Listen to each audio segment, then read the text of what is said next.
One blow of the sword and the reign of Emperor Hellsdante is over. Carnophalia was ready to make sacrifices. Therefore, Yenfrid's mention of the curse did not save him from death. Hellsdante laughed that now she wouldn't live either, that the person she wants to impress won't appreciate it, that her husband would not grieve for her death. But Carnophalia did not listen to her brother and stuck the sword deeper and deeper. She needed to destroy this bastard before her husband arrived, even at the cost of her own life. She knew that despite being Hellsdante herself, the curse would work, and that she won't be able to be reborn after this, and no one will even remember her. Dying, Yenfrid said that she would not be forgiven. All the same, she is of imperial blood and is involved in the destruction of his country. But Carnophalia knew she was doing the right thing. With Yenfrid's last breath, the Hellsdante Empire fell. Carnophalia felt that her moment was close. The curse was already pulsating in her veins and approaching her heart. Finally, the one she was waiting for came. She asked for forgiveness for depriving him of the opportunity to take revenge and causing his suffering. It's over now. Carnophalia wished him to find happiness, and she fell into his arms.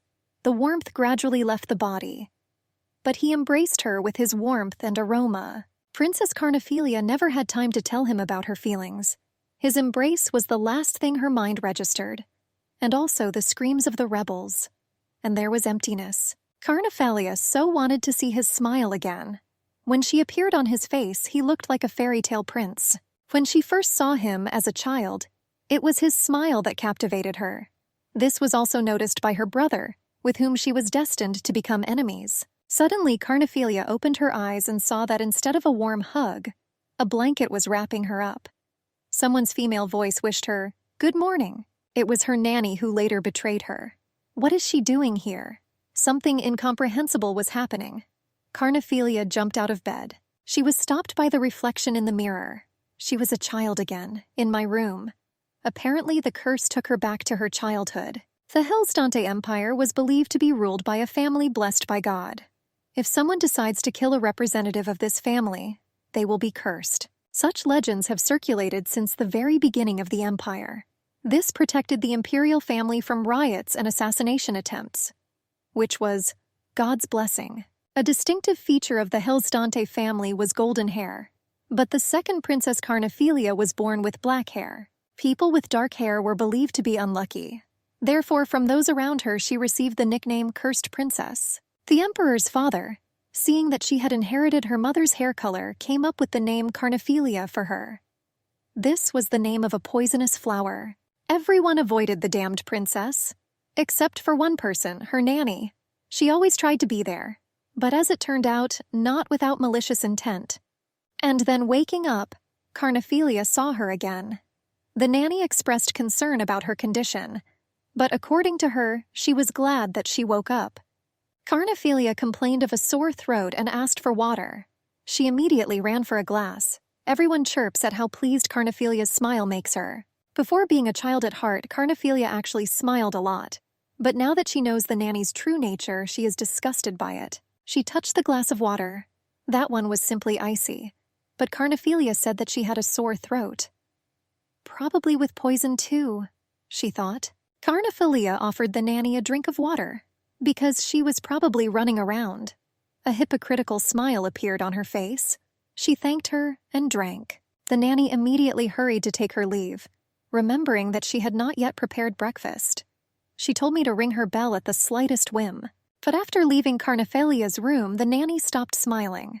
She sighed with relief that she had not mixed poison into the water this time. She couldn't help but feel that something had changed in this strange child, as if she knows everything about lies and poison. But how is this possible? The current Carnophalia really knew everything. It was because of the nanny that she grew up such a weak, sickly child, because she fed her poison every day. But now it's over. 5 days have passed since the awakening of the new Carnophalia. She began to improve her health. I started with nutrition. Now she first offers the nanny to try every dish. She doesn't add poison yet, apparently waiting for Carnophalia to recover a little. The nanny worked constantly according to this scheme. She brought her to complete exhaustion with poison, then took a break so that the princess felt better, and then poisoned her again.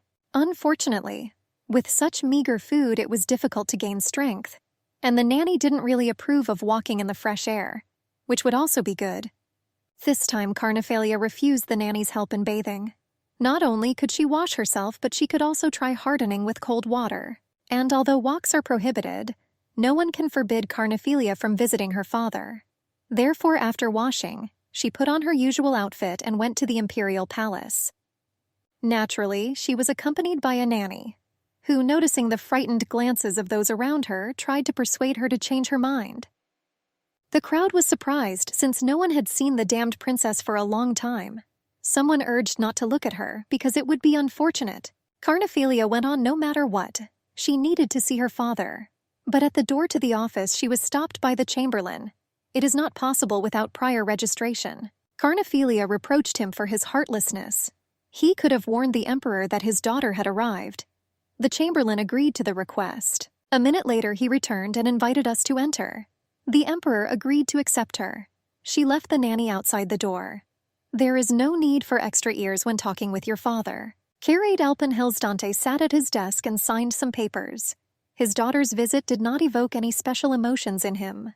It was something like meeting an old acquaintance. Formal tone without a warm greeting. He immediately wanted to know what brought her to him. Then Carnophalia answered directly. She said that poison was being added to her food and drink a long time ago. So she decided to ask if he had given the order. The question took the emperor by surprise, but he didn't show it. Just a cold "what if so" heard Carnophalia. She thanked him and took her leave. The emperor stopped her, asking him to answer his question. He was interested in her attitude to this, what she would do or want to do. Carnophalia rejoiced in her soul. She managed to interest him. Now it is important to take advantage of this opportunity. There won't be another chance. She replied that everything was in the power of the emperor, and if he planned to kill her, then so it will be. The chamberlain was stunned by the little princess's answer. The emperor thought about it. He looks like such a fragile, sickly child, exhausted by constant bullying. Where does she get the strength for such insolence? The emperor decided to ask what would happen if he ordered her to kill herself. Instead of answering, Carnophalia immediately bit her tongue and blood flowed from her mouth. The chamberlain immediately rushed to wipe away the blood. The emperor shouted that he had had enough games. He did not order her to be poisoned, but he can punish the culprit. Carnophalia expected this. She replied that she was not interested in revenge. This surprised the emperor. What then interests her? Carnophalia plucked up courage and asked to give her a chance. Her plans were much bigger. The emperor appreciated this. He thought that she would ask to save her life, and not about the opportunity to enter into a fight for the throne. Perhaps this is not such a useless child. Her mother disappointed him.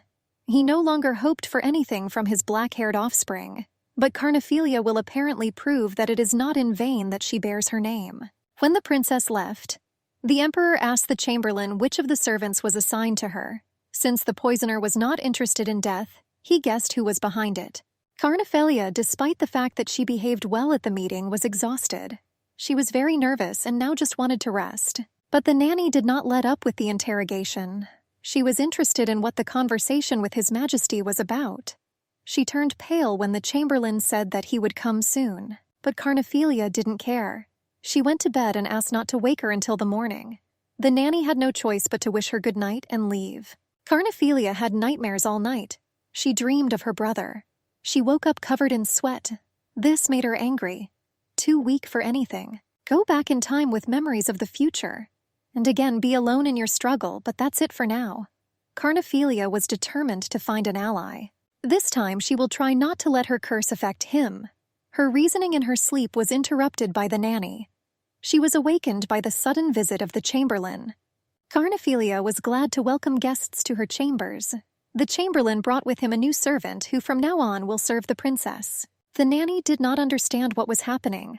Carnophalia was being disingenuous this time, having said that the nanny suits her quite well. She was used to her making all decisions for her. This was said specifically. Everyone glanced sideways at the nanny. She began to make excuses that the princess was misunderstood. She never decided for her. The chamberlain assured that his people had great skills and were capable of being faithful. They were assigned specifically to restore the princess's strength. The chamberlain also had a message from the emperor. But first, he asked the nanny to leave. She had no choice but to obey. Carnophalia was waiting for the emperor's answer to her request. The chamberlain handed her a scroll. It contained the answer to it. But the chamberlain asked permission to add a few more words of his own. He advised the princess to lie low for now. After all, poison is just flowers. Now that she has come out of the shadows, there may be an assassination attempt. You should be especially careful with the second prince, the chamberlain noted. Carnophilia interrupted him. The princess thanked her for the advice. She would certainly do so for her own safety, but it won't work out that way. Carnophilia unrolled the scroll so that the chamberlain could read what was written on it. I confirm that Carnophilia, second princess of the Hellsdante Empire, is now among the contenders for the throne. The emperor did not want her to hide. Now she must start the fight and prove that she was not given the chance in vain. The chamberlain served the emperor for many years, and he knew about many atrocities committed by the nobility. Therefore, he gave advice to the princess that would help her survive. But this 8-year-old child only smiled in response. The girl was more confident in her future than anyone. Without fear of consequences, Carnophilia knew that life often throws up surprises, but you can at least try to do everything possible before death knocks on your door. She was not going to lie low and not tease Yenfrid because she was already a contender for the throne. A priori, she is now his enemy, without even doing anything. The chamberlain gradually began to understand that Emperor Curade and Princess Carnophilia were cards of the same suit.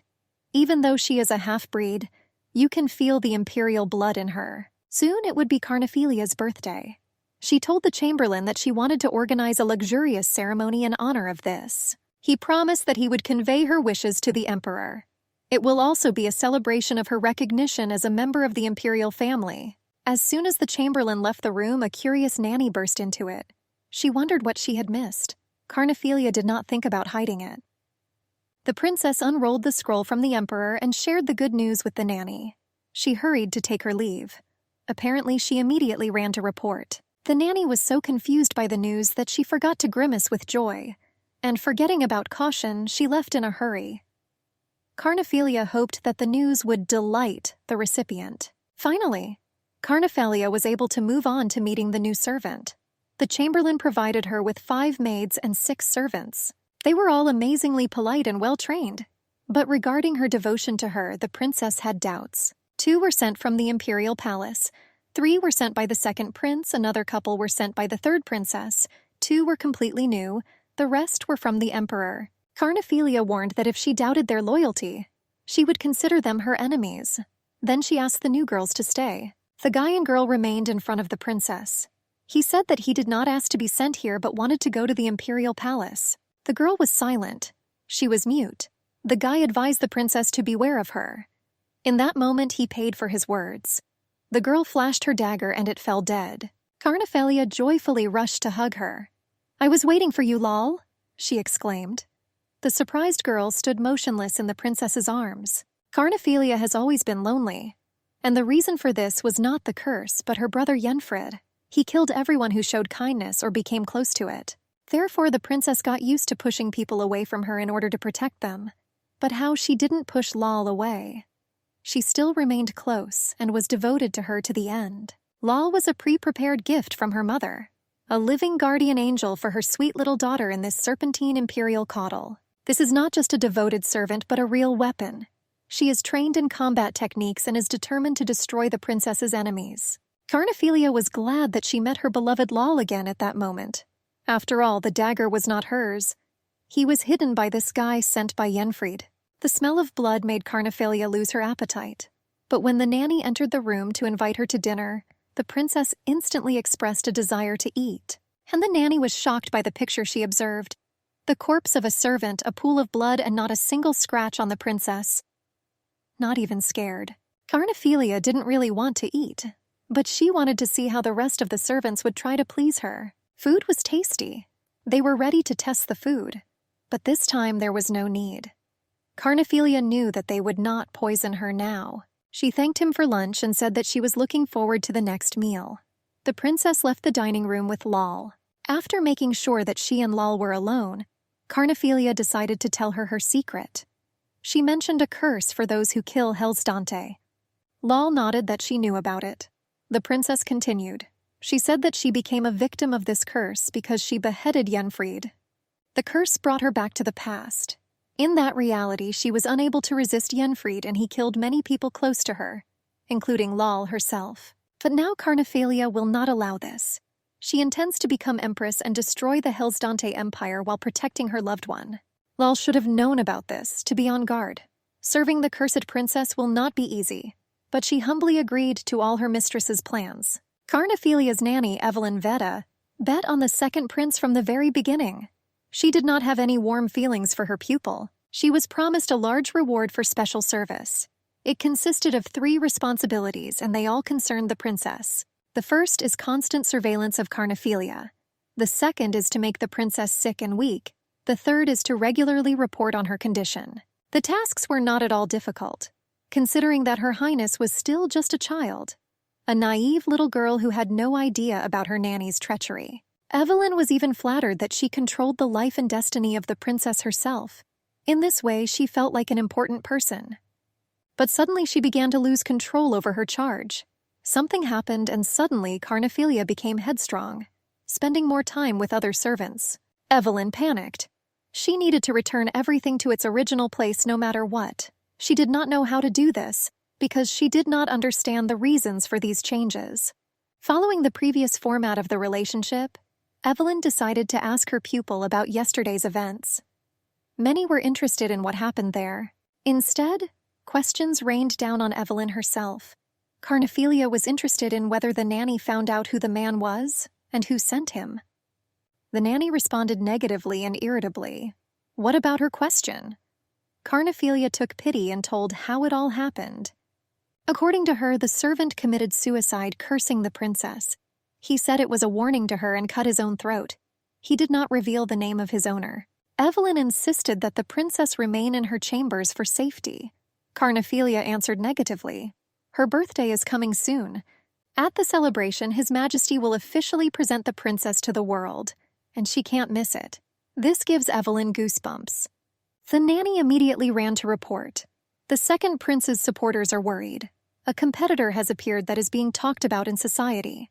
Nascan d'Argent, the marquise's successor, was one of those people who was pleased by the news of an alternative to the second prince. He considered Yenfried a monster. And if Carnophilia is not like her brother, then Nascan will gladly take her side. He decided to discuss this topic with Duke Svenbach. Nascan knew that his father did not approve of this company. The assigned servant will definitely report on their meeting, so he just ran away, which at the same time saved himself from meeting the prince. Night. Carnophilia's room. An evil figure appears at the head of her bed. The princess opens her eyes and does not understand who is in front of her. The dagger sparkles. This only made Carnophilia laugh. She shouted, "Lel, break his neck." In an instant, the order was carried out. The mercenary lay dead. Carnophilia decided to throw the corpse into the imperial fountain so that the whole palace would know about the night visitor. This mercenary did not exist in the past. In the morning, guards burst into the princess's chambers and searched her. The maid tried to get them out as best she could. It was unheard of audacity to break into the princess. The knight replied that they had orders from a superior to search the entire palace, search in connection with the discovery of an unknown corpse in the imperial fountain. Carnophilia asked how she was connected with this. How could the knights allow an unknown person to appear on the palace grounds? The knight felt awkward from the questions. Yes, this was clearly a security oversight. He was annoyed that the half-breed child had put him in his place. Carnophilia allowed the search to continue, but only after she could get dressed. The knights immediately left her room. The princess slowly began to put on her dress. A new maid was helping her. Carnophilia knew that she was also a spy, like the nanny. Therefore, the princess immediately warned her not to try too hard with her concern and chatter. It's better to let him do his job in silence. After leaving the chambers, Carnophilia did not immediately go to the garden for breakfast. Her plans included a walk towards the imperial villa. Lal blocked her way, but Carnophilia assured that there was nothing to worry about. That side of the palace grounds is avoided. It's all because of the legend about the living ghost of a distraught woman. She is the former empress, mother of the first prince and first princess. She went crazy when she lost her children. It was she who wanted to see Carnophilia. In her person you can find a long-awaited ally. After listening, Lal left her, and Carnophalia entered the territory of the imperial villa. There were yellow flowers and an amazing aroma all around. The former empress was walking among the wonderful garden. Noticing the guest, she rushed to her with hugs. "Marie, it's you!" she shouted. But Carnophalia took the hug coldly. The princess asked to stop playing and listen to something that would help avenge the children. The former empress pulled away and asked who was in front of her. Carnophalia introduced herself. She was puzzled by the visit. But they were interrupted by the guards. They shouldn't have been seen together. Therefore, Carnophalia urgently needed to hide. The empress advised him to hide in the bushes. The knights began to interrogate the forgotten empress. Did anyone pass by here? Who was she talking to? One noticed that there was something in the bushes. Then Empress Arelatina played her trump card. She began to address one knight as the first prince, trying to hug him. The guards began to fuss. One began to reproach the other that he should not have approached her. They hastened to leave. Arelatina turned around and called the princess. They entered the villa together, and Arelatina treated Carnophalia to tea. She couldn't wait to find out what the second princess wanted from her. Carnophalia immediately revealed all her cards. She was looking for allies. Knowing that Arelatina must hate the current empress and the second prince, she came to her. Common enemies unite them. The princess suggested that Arelatina take power from them together. The former empress took this with skepticism. In front of her was just a small child, maybe with an iron will but not strong enough to resist them. Arelatina at the same time did not understand the second princess, and at the same time, she felt sorry for her. But she was ready to listen. The former empress promised to provide support if Carnophalia had a plan to do so. The princess nodded and began to talk about her plans. Arelatina complimented Carnophalia's eyes. Throughout the conversation, she could not take her eyes off them. They were mesmerizing and calming at the same time. The former empress agreed to help and at the same time protect her rights. But in return, she had a request for the princess. She wanted to personally behead the current empress Dicella Rachel. Carnophalia was surprised by the request but agreed to it. The emperor's visit to Arelatina was expected in the near future. It was her duty to meet him as in the old days. That's what the princess asked. Arelatina promised that she would play along. As a parting gift, she prepared a gift for Carnophalia. The empress handed over the box with the dress. The dress was handmade, personally sewn by the empress for her daughter Marinabelle on her 6th birthday. But it was never delivered. Arelatina thought it was time for him to get a new owner. Carnophalia thanked her for the gift and went back to the palace. The maids found her lying on the ground outside the empress's palace. They began to fuss. The rumor about this quickly spread throughout the palace. The chamberlain began to scold her for such behavior. He knew that the princess was pretending to faint. He increasingly realized that Carnophalia was not as simple as it seemed. The chamberlain reproached that there were now rumors that the empress was trying to harm her. After all, she is in line for the throne. But the princess only chuckled. Wasn't that true? Didn't the empress want to kill her and remove her son's rival? The chamberlain understood the princess. He advised me to rest and left. Lal has finally returned. Carnophalia was delighted with her. She asked again about her assignment. She took out a dark bottle from under her cloak. Carnophalia praised Lal for her work. Now the princess ordered to find the same one and slip it unnoticed into the nanny's pocket. Lal turned her attention to the princess's hands. They were all scratched and dirty. Lal looked at her questioningly. But Carnophalia convinced that everything was fine. It was she who buried a gift from Arelatina in the garden. The hole had to be dug by hand, because there were no tools nearby. As Carnophalia thought, the emperor decided to visit his forgotten wife. Arelatina was well prepared. She was waiting for this. The emperor appreciated her efforts. He was pleased to see her dressed up and well-groomed, so she was hoping to meet him. Arelatina was surprisingly friendly. She said she was bored. She asked me to visit more often. The emperor thought that solitude did her good. In fact, Arelatina strictly followed Carnophalia's request. Cats scratched in her soul as she acted out this comedy. The emperor was delighted with Arelatina. She reminded him of her former self, beautiful, submissive, and loving. Only him. After spending the night with the former empress, Curate ordered the beheading of one guard from her ladyship's garden and the assignment of several ladies-in-waiting to her. The emperor guessed that the changes in Arelatina's consciousness were clearly connected with the second princess, so I decided to please her too. He ordered the chamberlain to prepare the Western Hall for the celebration of the second princess's birthday. And also, invitations should have been sent to all members of high society. All the new servants assigned tried to please the second princess. Troyes especially wanted this. She wanted to gain favor, just like Lal. Troyes was delighted with the children. She herself had a little brother whom she adored, and the little princess seemed very cute to her. There were times when it scared her a little, but remembering that this was just a child, Troy began to treat her like her own brother. And so Carnophilia, as befits a child, asked to read a fairy tale. This made her happy. She wanted to immediately bring a book from the library. But the princess stopped her. All the books from the library had already been read. She wanted a new one. To do this, you had to go to the store. The new maid immediately agreed. She promised to bring something interesting. Troy immediately ran out of the room and ran into the nanny. Evelyn was not in the best mood. Troyes decided to stay. She sensed something was wrong. Screams were heard outside the door. The nanny screamed at the princess. She forbade her to leave the room. Carnophilia promised to obey if she would not poison her anymore. The young maid Troyes heard all this. She stood outside the door and didn't know what to do. I couldn't wrap my head around how a nanny could poison her pupil. Evelyn shouted that she would silence the princess, that this is all slander. She grabbed Carnophilia and shook her. It was not enough for His Majesty to hear it. Troyes understood that she needed to call for help, but did not know who. The guards probably won't help.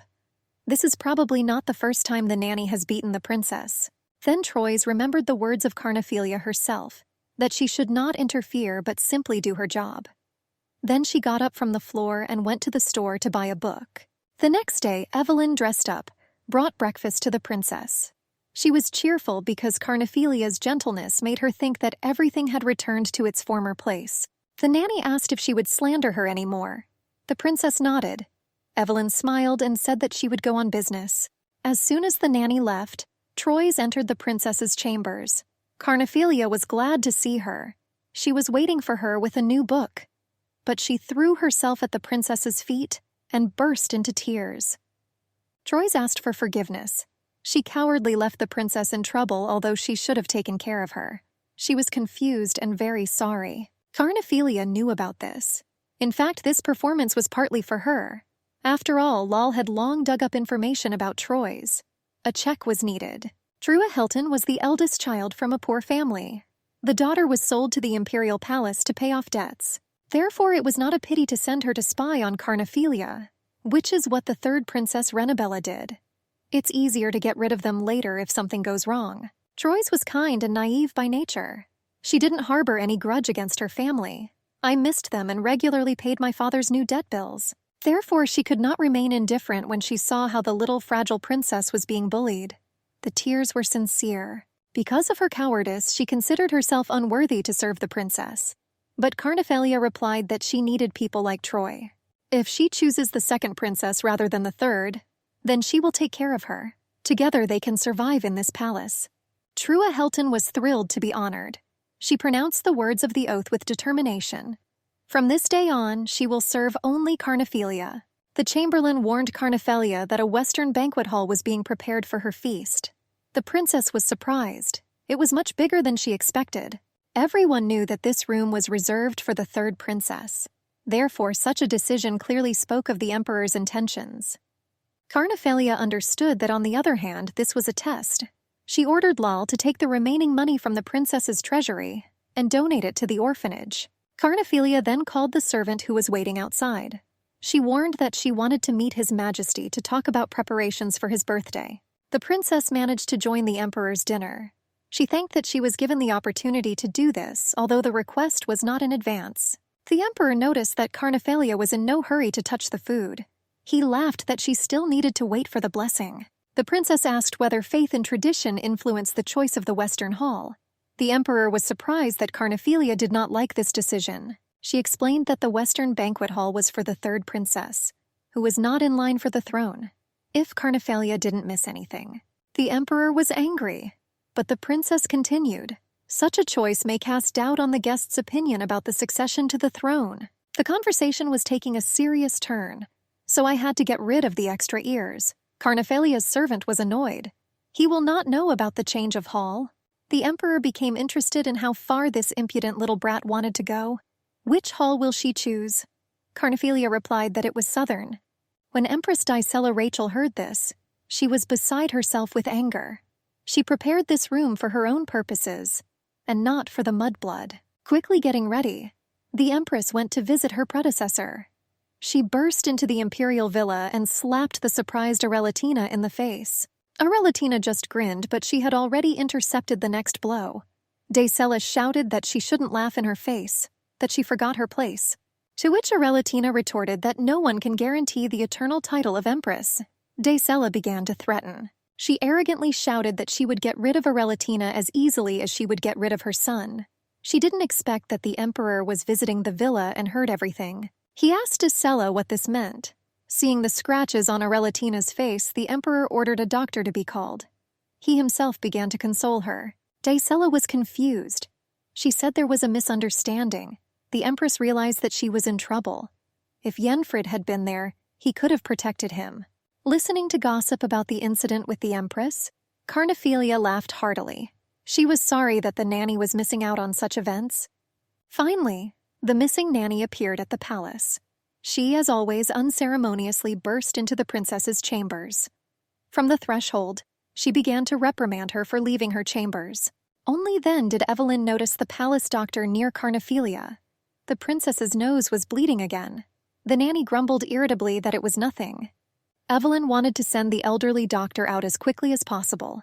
She claimed that this was normal for the princess, since she was a weak child. The elderly doctor was angry that the nanny was interfering so unceremoniously and pushed her away with her cane. She noted that the reason for this is poor child care. After carefully examining the princess, the doctor noticed blue fingers and bruises on her body. She promised to send medicines that should help her. Carnophilia thanked her and asked the servants to show the doctor to her chambers. As she left, she once again looked contemptuously at the nanny. Evelyn was outraged that she was being treated this way. She said it was the princess's fault. The pupil does not appreciate the care that the nanny provided her. Evelyn continued to verbally humiliate the princess, pointing out her origins. She hinted that she should forget her dreams of the throne. Carnophilia responded by pointing out that it was the nanny who was forgetting something. Namely, that the princess can hire and fire servants herself. Evelyn was shocked. The princess can't get rid of her like this. Lal and the other servants escorted the nanny out the door. Evelyn screamed that the princess would be lost without her. Carnophilia asked Troyes to close the door so as not to hear this useless noise. Just like that, at that moment, the ambitious nanny was left with nothing. Rumors immediately began to spread about how vile the princess had acted. Naturally, Evelyn herself spread the rumors, presenting herself in an ideal light. Carnophilia knew about this, but she didn't care. Suddenly, Lal brought a letter. Troyes gasped. It was from the third princess. It contained words of gratitude for changing the choice of hall for the celebration. Renabella congratulated her on her upcoming birthday in advance and invited Carnophilia to play with dolls together this evening. Renabella was the spoiled child of the tyrant Curade and the treacherous Dicella. She was not much different from her brother Yenfrid. I was just still little. Her consciousness was as cruel and perverted as that of the prince. Therefore, instead of ordinary dolls, she played with her servant. Living, human-sized dolls and a whole room converted into a dollhouse. This was her favorite place in the palace. Renabella was delighted to welcome Carnophilia into her dollhouse. She was waiting for the princess to become her doll. In a sweet, childish voice, Renabella asked her sister to join the dollhouse or give up her sparkling eyes. Carnophilia laughed and said that she could not fulfill any of her requests. Renabella was surprised. She was told that she could do whatever she wanted. Her nanny claimed that Rennie was higher in status. The second princess was just a mudblood. Therefore, you can treat it as you please. Carnophilia already explained a little more harshly that she is the older sister and has the right of inheritance, but she does not. Therefore, the nanny's words are a lie. The second princess continued educational measures. She noted that being part of the imperial family does not give you the right to do whatever you want. Also, this does not provide complete protection because the emperor is also not eternal. Therefore, it is better for sisters to live in peace with each other. Carnophilia hoped that she explained clearly. Renabella was upset that she couldn't take Carnophilia's eyes. But the second princess gave her another gift. She asked if Rennie recognized the two servants who had come with her. She remembered that they served their brother. Carnophilia announced that she was giving them to her. The servants begged for mercy from the second princess, but she did not need such a dangerous burden. Renabella accepted them gladly as a gift. New dolls. Meanwhile, at the Svenbach estate, Naskan d'Argent tried to persuade Lady Preta not to go to the banquet in honor of the second princess's birthday. She was determined. The Duchess wanted to find a recipe for a medicine for her brother in the Imperial Library, but only the heir to the throne could lead there. That is, Lady Preta was counting on meeting the second princess and her assistants. She hoped she was different from Yenfried. Until now, Preta was terrified to remember how the second prince dismembered the birds of the duchy and sent them as a gift. I wanted to know that he would not take the throne. And then the day came for the banquet in honor of Carnophilia. The carriage stopped at the palace and Lady Preta and Naskan d'Argent came out. The lady sighed. They still got there on time. Naskan smiled. Lady Preta's zeal could not be stopped. She immediately began to look for the second princess in the crowd. The banquet has already begun. She should be somewhere among the guests and make useful contacts. Lady Preta and Naskan d'Argent entered the hall. The hall was huge, but it was filled with countless nobles. Why such a scale? Carnophilia greeted the guests, but received nothing but cold indifference, as expected. Suddenly, a glass of wine fell nearby.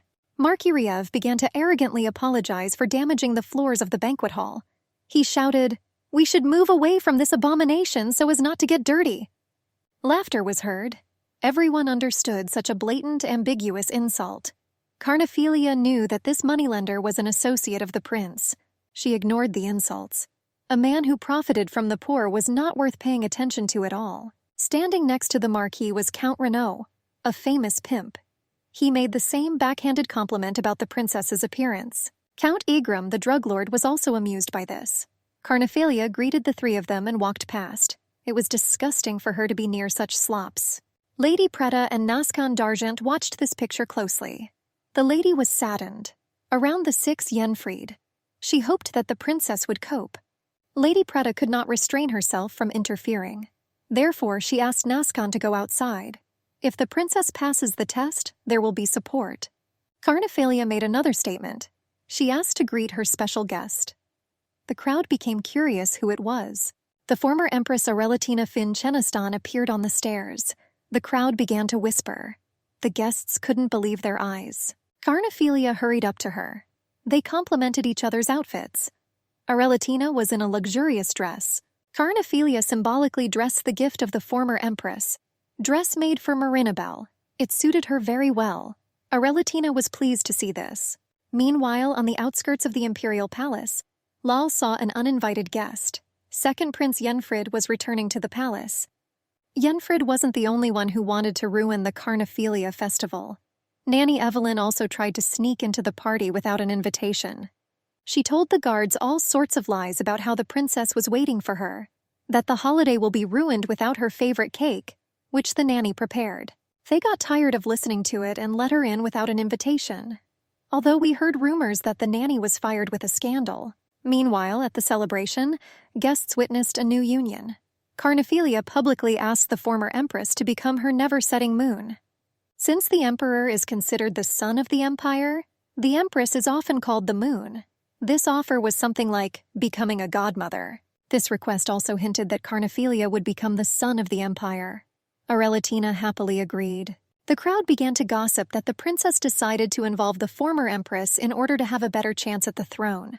So far, the main contender was the prince. Just as Carnophilia made her official announcement, Yenfried entered the banquet hall. He said publicly that he was glad to be at the height of the holiday. The appearance of the prince came as a surprise even to Empress Dizella herself. He greeted his mother and sister, and he offered to go congratulate the birthday girl. Yenfried looked around the room that was causing so much noise. Arelatina's style was evident in the decoration of the banquet. She herself was here. Yenfried understood why his mother was so nervous. These two thorns have united. Who would have thought that this frail mudblood would try to take the throne? Approaching Carnophilia, Yenfried noticed that she was not afraid of him. Usually in his presence, people shook with fear. He thought it was interesting. Renabella ran up to them. She shouted that she also wanted to congratulate her older sister. Yenfried was surprised, but there were many surprises for him today. The prince apologized that there were no flowers or gifts. Carnophalia replied that his attention was enough for her. He greeted Arelatina with a nod. The former empress tried to restrain her anger and let this gesture of disdain pass by. She politely asked how he was doing. The prince leaned towards her and replied that it was wonderful, especially after that incident. Arelatina knew what he meant. Her self-control nearly left her. Yenfried laughed. How funny the empress reacts to his innocent joke. Then he seriously replied that he was busy strengthening the borders of the empire. He was sure that nothing would threaten them in the near future. A long period of peace awaits them. Carnophalia quipped that the prince received the gift of prediction along with a blessing. The prince noted that if he could see the future, then his half-sister's holiday would not be a surprise for him. It's even more interesting this way. Carnophalia suggested celebrating this day together in peace and harmony. Yenfried agreed. This time he didn't mind. Suddenly among the crowd, Carnophalia saw a nanny making her way towards her. She was kicked out, but she still stuck in, the princess thought. Evelyn greeted Carnophalia and said that she had brought her a gift. This is the same cake she had for her birthday last year. The people around laughed and whispered. The prince also could hardly contain his laughter. This is also a way of humiliation at a banquet hosted by the emperor himself. Carnophalia played along with the nanny and thanked her for the gift. Evelyn advised making a wish. The only thing missing was candles. The awkward moment was interrupted by the appearance of the emperor. Everyone greeted the son of the empire. It meant a lot if he decided to attend the celebration. Carnophalia greeted His Majesty. She thanked him for attending her banquet. The nanny was surprised at how the princess behaved at ease. The emperor replied to his daughter that children's banquets were boring and tiring. He came only because Carnophalia promised that it would be interesting. The princess smiled and asked him to make himself comfortable. The presence of Arelatina at the holiday makes the holiday more pleasant for him. But he expected more. The emperor did not miss the opportunity to pay attention to Arelatina. Dicella was bursting with jealousy. She was ready to rush at them. But the prince stopped her. Carnophalia asked the emperor for permission to try the cake that her nanny brought her. Curate replied that it was her holiday, so she could eat whatever she wanted. Having received a piece of cake on a plate from Evelyn, the princess made a speech. She thanked everyone for their presence. The holiday was simply fabulous for her. Last year, she never even dreamed of such a birthday. Therefore now I want to wish everyone a bright future. With these words, she put a piece of cake into her mouth. Arelatina congratulated her again and bent down to hug the princess, but she coughed and fell right into her arms, missing the plate of cake. Carnophalia's goal was to show at the banquet that she and the former empress were not the last people for the emperor, and they can still compete with Yenfried. Arelatina knew the plan and followed her role in it, but she was not aware of all its details. Carnophalia's trust was quite enough, but the former empress did not expect what was happening now. Carnophalia lay in her arms, coughing up blood. Another moment, and she completely lost consciousness. The princess's last words were, "For what, Nanny?" Chaos reigned in the banquet hall. The emperor ordered all doors to be locked and no one to be allowed out. Frightened, Renabella rushed to her mother. The empress screamed at Evelyn, accusing her of poisoning the princess without permission. Arelatina and Troyes were crying. They tried to rouse Carnophalia. The former empress fiercely called out to Kiraidu to act. "You can't stay blind forever." He couldn't let another child she cared about die. The reproach was heard. Curate ordered to bring a doctor. He was immediately delivered. He immediately determined that it was the poison of the Carnophalia flower. The emperor grinned. It was quite ironic. The crowd began to talk about the princess's curse, about her black-haired bad luck. Lady Preta was outraged by this talk. She was afraid that the princess's story would end like this, but Naskin was sure that everything would be resolved. The emperor is interested in this. At Arelatina's request, Carnophalia was taken for treatment not to her chambers but directly to the imperial palace. The guests remained in the banquet hall. The emperor sat on his throne and thought. He had a guess who the poisoner was, but it is impossible to spoil the reputation of the imperial family. The empress insisted that it was not her. Renabella noticed that the nanny was giving medicine to Carnophalia, which meant she would soon get better. Evelyn was confused. Everything seemed to fit her, but she wasn't the one who baked the cake. I just bought it at a local bakery. The prince became thoughtful, but the nanny brought it. The order was immediately given to seize her. Evelyn screamed that she was being framed. As she struggled, a bottle fell out of her pocket, very similar to a potion. The prince picked up the bottle. It looks like it was the same poison. Now the nanny will not be able to get out of it when there is such obvious evidence. The emperor ordered the knights to search the princess's chambers to find more evidence that she was being poisoned. Deliver them to him immediately. Everything was thought out by Carnophilia in advance, and she knew this order of the emperor in advance, so I had time to prepare. She ordered Lal to go to her chambers as soon as the emperor appeared at the banquet and burn them to the ground. This will be her gift. Lal did just that. Therefore, when the knights arrived, they had to put out the fire instead of conducting a search. Lal was dressed in the uniform of a maid from the empress's palace. She deliberately flashed near the knights. They did not have time to catch up with her, but noticed the form. Lal sighed because she almost got caught. Everything seemed to be going according to plan. She got rid of the uniform. The only thing was that I was worried about my owner. Meanwhile, in the imperial palace, Arelatina was keeping an eye on Carnophilia, who was still unconscious. Suddenly, they entered the chambers. The former empress was greeted by a young girl who offered her services, introducing herself as Preta Swenbach, daughter of Duke Swenbach. Arelatina asked how she got here. She was amazed at the level of security.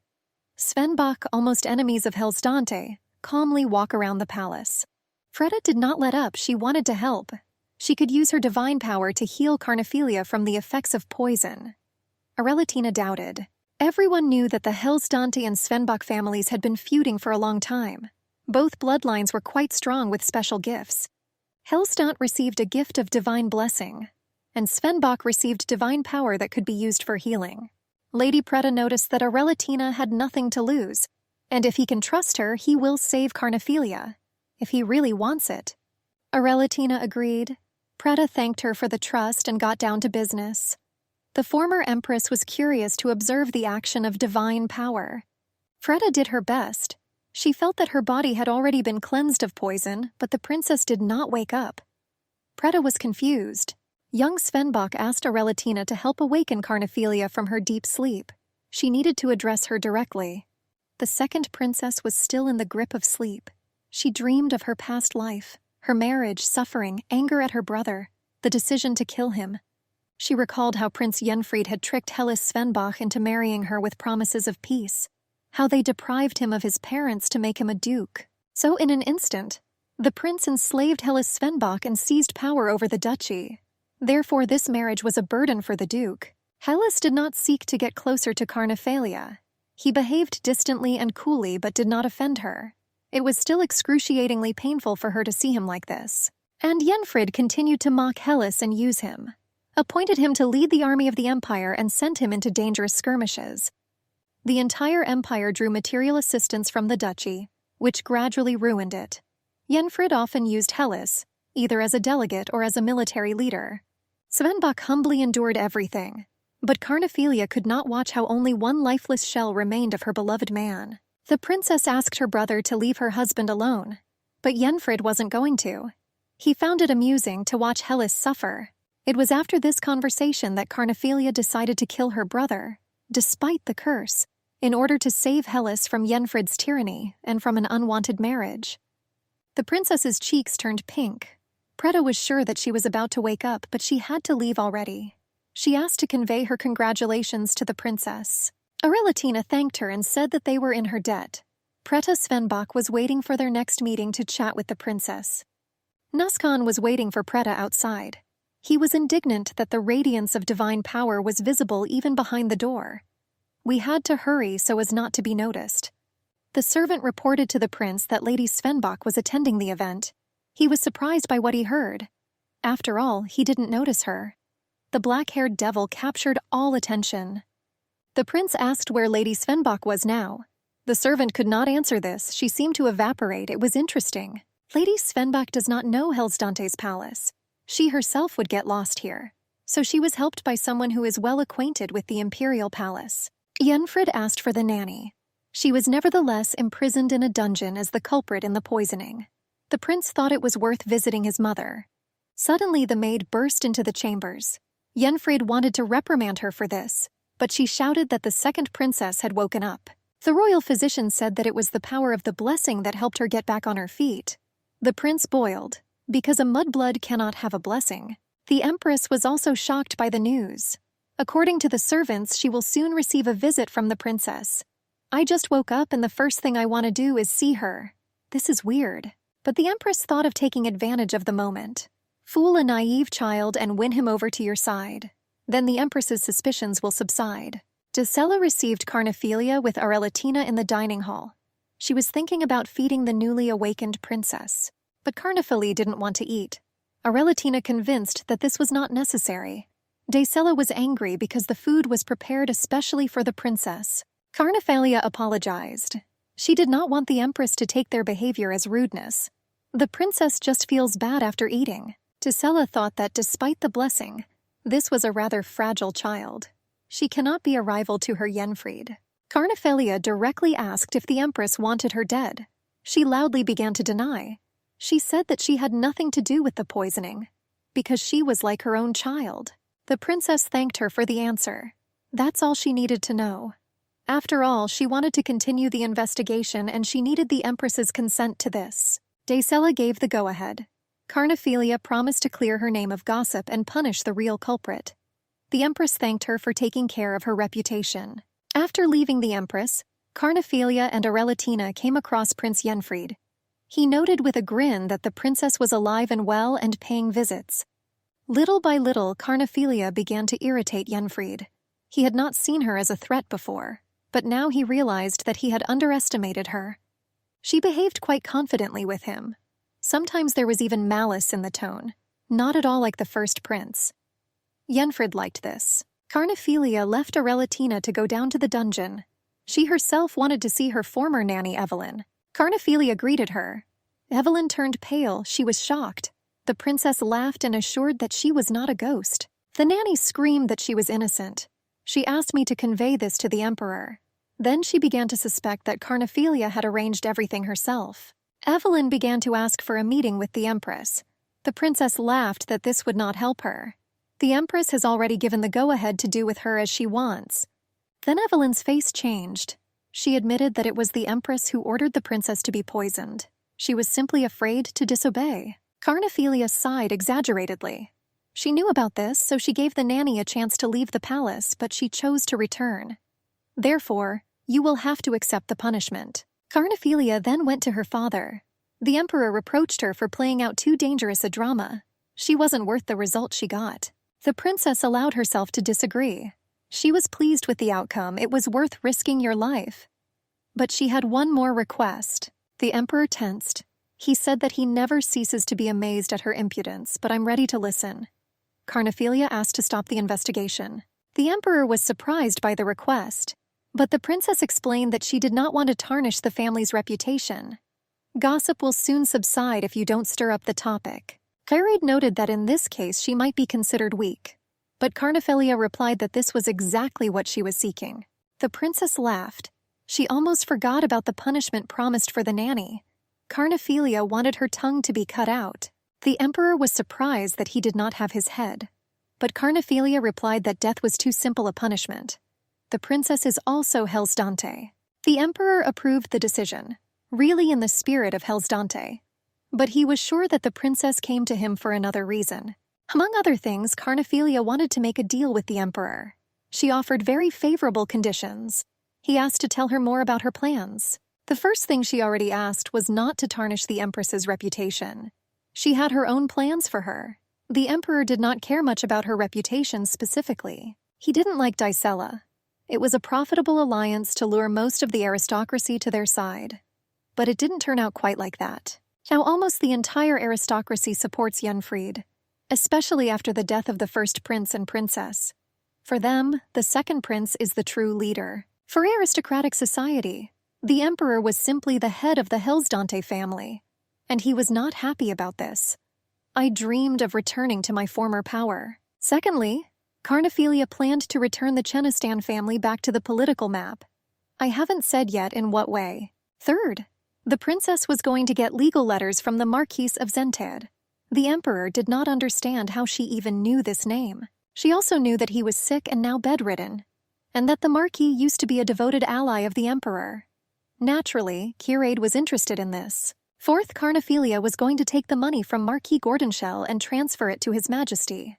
The emperor stopped her in an irritated tone, but the princess continued. The fifth point in her plan was to get rid of half the aristocracy, and do this before your coming-of-age ceremony. The emperor was delighted with the idea. The fewer dissatisfied aristocracy, the stronger the imperial family. But is Carnophilia capable of doing all this? The princess said that the emperor had nothing to lose, but he was interested in what exactly she benefited from this. She promised to tell me a little later. The first thing Yenfrid did when he came of age was to take control of the media. Thus began the active propaganda of the prince. He was exposed in the newspapers as a mission whose reign would begin paradise in the empire. Therefore, society considered him an ideal candidate for emperor. But there was one person in the empire who wanted to convey the truth to the people, open the eyes of society to the second prince. It was Natalie. A few days before the banquet in honor of the princess, under mysterious circumstances, Natalie received a parcel with a dress and an invitation to the event. Someone from the royal family wanted Natalie to highlight in great detail everything that would happen at the celebration. Natalie thought that she would not miss this opportunity. It was not for nothing that they turned to her. Therefore, she boldly went to a banquet at the imperial palace. So she witnessed the poisoning of Carnophilia, and headlines appeared in the newspaper that someone from the royal family tried to kill the second princess. Natalie has ruined Yenfried's reputation enough. She revealed him as a tyrant, as a murderer, as an embezzler of the imperial treasury, going over his head. The latest article about poisoning completely drove him crazy. He ordered the scribbler to be immediately found and taken to the palace. Carnophilia remembered that in her previous life, Natalie was beheaded for desecrating the reputation of the royal family. For now, Yenfried only thought of bribing her, like the rest of the journalists. But Natalie's character was not like that. She wanted truth and justice. Arelatina was pleased with the latest news. She was amused that the empress was now rushing about over the newspaper, and Yenfrid was beside himself with rage. She only felt sorry for the emperor, who did not want family feuds to come out. But rumors spread like fire in the hay. Carnophilia had another meeting scheduled with His Majesty. She wanted to free her servants who were also imprisoned, like the nanny. The emperor was angry. He reproached her for spreading rumors through the newspaper, but Carnophilia assured that it was not her. She has no benefit from this. The emperor became thoughtful and took his word for it. He asked to take the hated newspaper out of sight. Now he could listen to Carnophilia. The princess asked for her life. The emperor was surprised. He didn't mean to kill her, but she added that to her servant, who is now in prison. Curade considered that this was her servant, and she could do with her as she wanted. In return, he asked me to answer one curious question. While she lay unconscious, a golden glow was noticed from the window of her room. Doesn't she know what it was? Maybe she has some guesses about this? The princess did not want anyone to know about the Svenbach house's connection to her healing. She replied that it could be a reflection of the Golden Palace. The emperor agreed. It seemed true. Carnophilia hoped that he would never guess about Preta Svenbach's help. The princess went back down into the dungeon. She greeted her servants. It was a surprise for those to see her. Only Troyes was sincerely happy. Tears rolled down from her eyes. She was more worried about her mistress than about the fact that she was sent to prison. Yenfried immediately appeared. He expected that this servant would suffer the same fate as the nanny, but Carnophilia hastened to disappoint him. She was going to let them go, at least because she didn't want to please her brother with bloodshed. Yenfried held back his anger and frustration and left. Carnophilia ordered the guards to free all her servants. In return, she asked to tell the name of the criminal associated with the poisoning, but not to her, but to the empress. Troyes remained with the princess. She praised her for her mercy. Compared to Yenfrid, Carnophilia looked like a more desirable and noble ruler. Troyes was also interested in where the princess would live now. After all, her palace burned down that day. She hoped for a new luxurious palace for her mistress. During lunch with Arelatina, Carnophilia noticed that she was not in the mood. She was thoughtful. She looked sad. Something was bothering her. Arelatina advised the princess to eat well and gain strength. She reasoned out loud that Carnifali needed to stay in the imperial palace for safety. Arelatina resolutely said that she would talk about a place to live for Carniphilia with His Majesty. She already had ideas. The princess thought that she would immediately begin arranging her palace. Arelatina laughed. She was planning to soon move in with the emperor. After many years of grief and loneliness, Arelatina began to live again. Her relationship with the emperor improved, and after the banquet she was remembered again in society. She cared for Carniphilia as if she were her own child who had been taken away from her. Next to her, the princess actually began to feel like a child. After feeding Carniphilia, Arelatina left her to get some sleep. After sleep, they were going to visit the emperor. Kurhid offered Carnifili the Ruby Palace as his own monastery. Arelatina did not like this idea.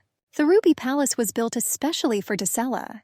The empress offered him to whiten himself in front of society for rumors of poisoning.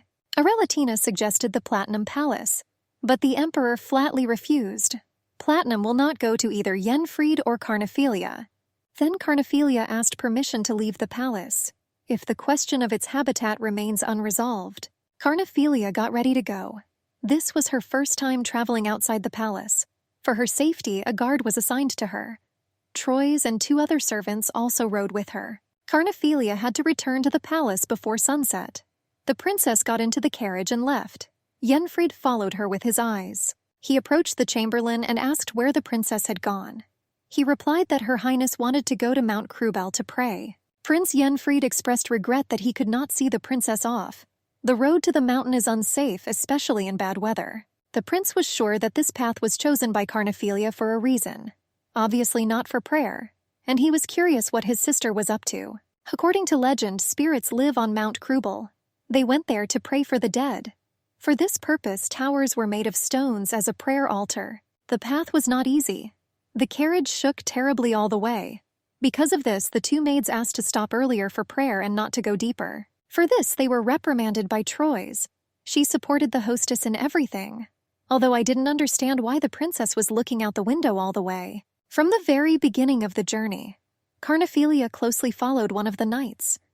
It was he and Troyes who accompanied the princess for prayer when the carriage stopped. The princess built a tower and began to pray. Troyes asked the knight if maybe they could do the same thing while they were waiting for the princess. The knight answered categorically. He was not a believer and saw no point in praying for the dead. Troyes shushed him to keep his voice down. The sky was overcast. A thunderstorm was starting. The maid suggested returning before the rain got worse. Carniphilia agreed. But on the way back, there was a landslide due to rain and a tree fell. The road was completely blocked. It was impossible to get through. The maids began to panic. They didn't know what to do now. And only Carniphilia was calm and even grinned slightly. After all, everything was going according to plan.